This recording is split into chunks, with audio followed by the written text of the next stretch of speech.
Tout le monde en fait produit des séries. Chaque pays, et c'est ça qui est intéressant, produit des séries.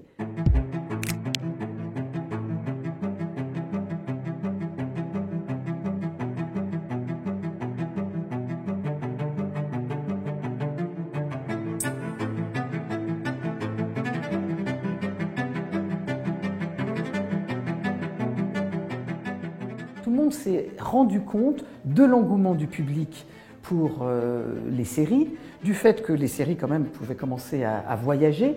Donc il y a eu un petit peu un tournant comme ça dans les années 2000. L'arrivée des plateformes a permis que le public s'intéresse à des créations qui viennent un peu du monde entier et s'intéresse aussi à des créations en langue originale. On voit bien que maintenant on s'adresse à une création mondiale.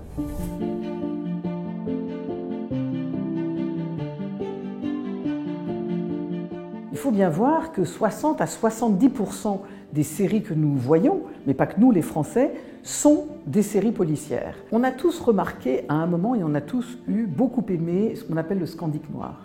Il y a eu une vague absolue de thrillers en provenance des pays nordiques. Alors évidemment, The Bridge, qui reste celui qui a le plus marqué les esprits, notamment parce qu'il y a eu en plus après plein d'adaptations.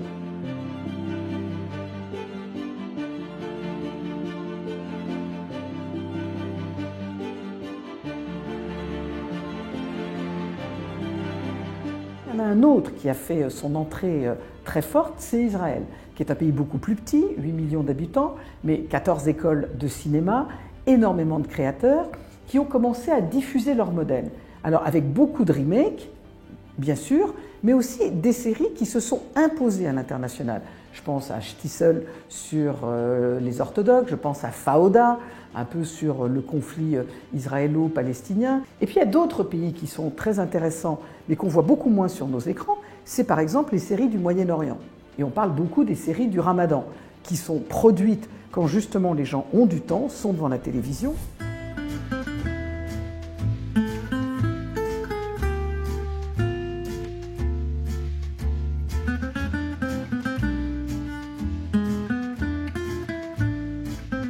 La France n'est pas un nouveau pays, la France a toujours produit des séries. À une certaine époque, elle n'en produisait pas assez, il n'y avait pas assez de volume de fiction, aussi beaucoup parce que nous faisions ce qu'on appelle des unitaires, des 90 minutes, et ça s'exporte pas très bien. Depuis, la France a comblé son retard, et il y a énormément de séries françaises qui s'exportent.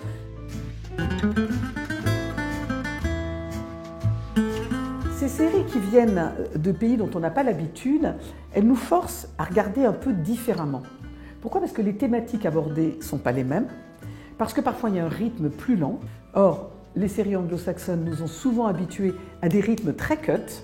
Donc ces séries venant de pays avec des habitudes culturelles différentes, c'est notre rôle de les montrer, et c'est notre rôle de dire aux spectateurs, regardez la création mondiale, regardez que nous ne voyons pas tous les séries de la même manière.